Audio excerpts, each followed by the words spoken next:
Welcome to Protecting Africa show. We got Brother Adam in the show. Okay. All right? Yes. And I'm going to be asking a few questions about the topic I'm covering. Okay.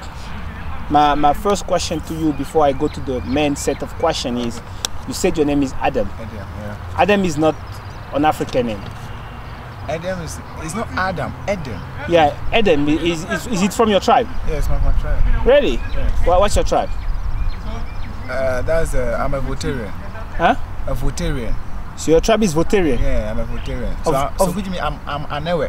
When you go to Ghana, there's a part of Ghana called Votarism. So I'm a Votarian. So you're Votarian. So yeah, your tribe is called, your mother nations is called Votarian. Yeah. And you say Aden is a name from the tribe. Yeah, tribe. It means the Redeemer. Is it from that tribe? Yeah. How do you spell it? How do you spell that name? E-D-E-M. E-D-E-M. How do you pronounce it? Adam. Adam. Adam. Yeah. Oh, it's from your tribe. Yeah. Are you sure? Tribe. Yeah. Good. So it's a language we have. No, that's good. If it's from your tribe, it's good, okay, as long as it's from your tribe. And because many Africans' names are disappearing, okay, and when an African has an African name, okay, it's a positive thing, because we have to preserve and protect our identity, because we were not created to have European people identity, since they don't have our identity too. Okay. So we need to protect our identity, because being proud to be self is a good thing, right? Okay, now my first question, the main set of questions I wanted to ask you, in your observation, will the European people be happy if we, out of our free will, decide to remove their languages from our countries in Africa? Okay. I don't know if you understood the question. Okay. In your observation, will the European people be happy if we, Africans, out of our free will, decide to remove their languages from our countries in Africa? What's your intake? Which language? That's the English language, right? Yeah, English, Portuguese, French. Do you think the European will be happy if out of our free will we decide to remove those languages from our home? I'm not sure that they'll be happy. So you're not sure that they will be happy. Yeah. Now, so you don't know if they will be happy or not, no, they will not. They won't be happy. I'm sure. Now, in your observation, why would they not be happy that we remove the languages from our home, since they don't speak our languages, and those languages of theirs are not our languages? They were imposed through oppression during colonization, slavery and stuff. In your opinion, why would they not be happy? Very good. You know, when you look at the Europeans, they have a reason of, laying an embargo on us to speak their language. One, you see, the day we remove their language out of here, what they'll do is that they are limited to certain things. We Africans, it is only the white who can tell the benefit they get out of that. We Africans, we reason more into details, but it's only that we don't have leaders who can groom us, develop us. So more of the language being given to us is having a link with them to communicate to us. So a moment we have removed that language, you see that communication is going to be off. And when it's going to be off, you see that most of the benefits they are getting is going to be off. We have indiscernible benefit. We have benefits that you can see with your naked eyes, and we have benefit that you can see with your naked eyes. So basically, if we uproot the languages from our home, it's going to put them in a disadvantaged position. It's going to put them in a position where they won't be able to achieve what they've been achieving while they are having those languages here. So what it means is the languages play a key role in the domination over us, for example, because they dominate us. You know that, right? Yes. So you know that they dominate us, right? It's true.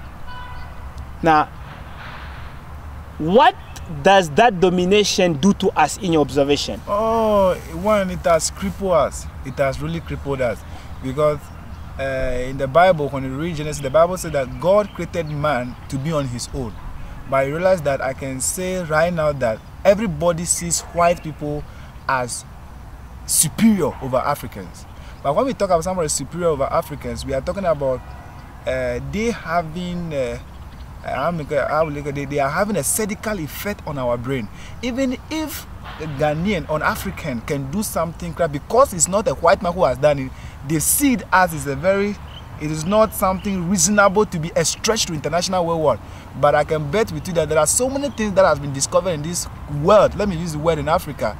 It is blacks who has discovered it before whites are using it. So I realized that more of when we are not very careful, to be frank with you, there's no way out that perception can be cleaned up. Right now, if whites are not even doing anything, because that initial perception is there, they are really dominating us.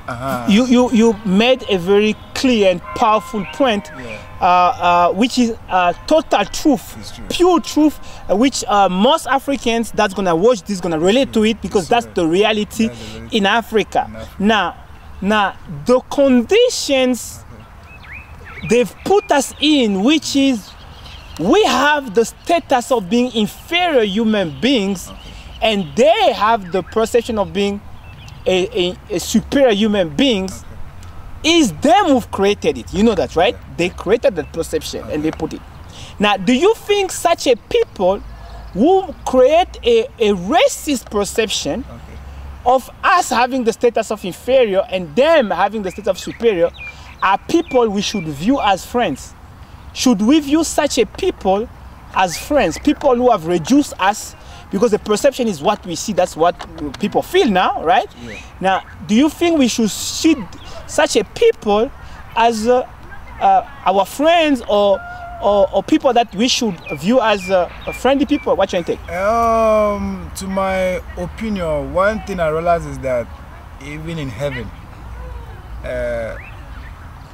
God created Lucifer for a reasonable purpose. But when Lucifer went out of the course, the Bible said that he has been sacked from there. But the fact that he has been sacked from there, that doesn't mean that it doesn't have any communication to do with the Father again.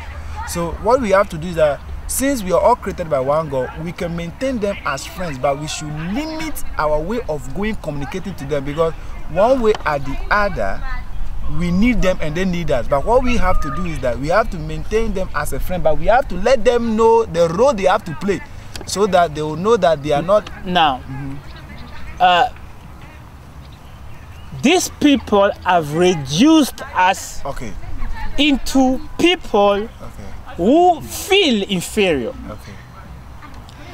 They reduce us to that state of affairs and the perception how we feel for something.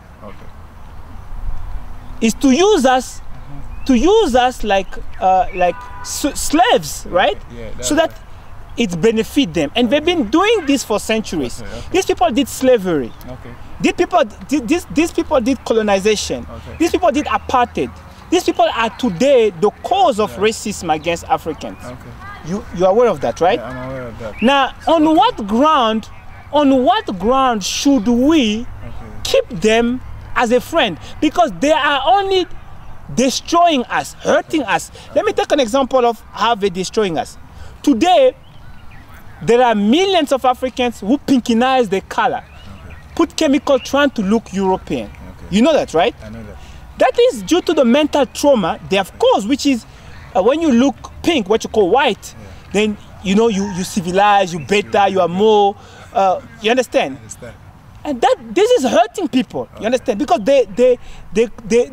it's mental trauma, it is physical trauma, it is stress, it is a whole kind of horrible life we're living. So on what ground should we view them as friends?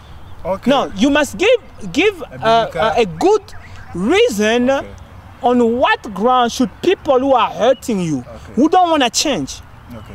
You understand? Because officially Africa is free, but despite Africa being officially free, they continue with the madness against Africans. Now, on what ground should we view them as friends?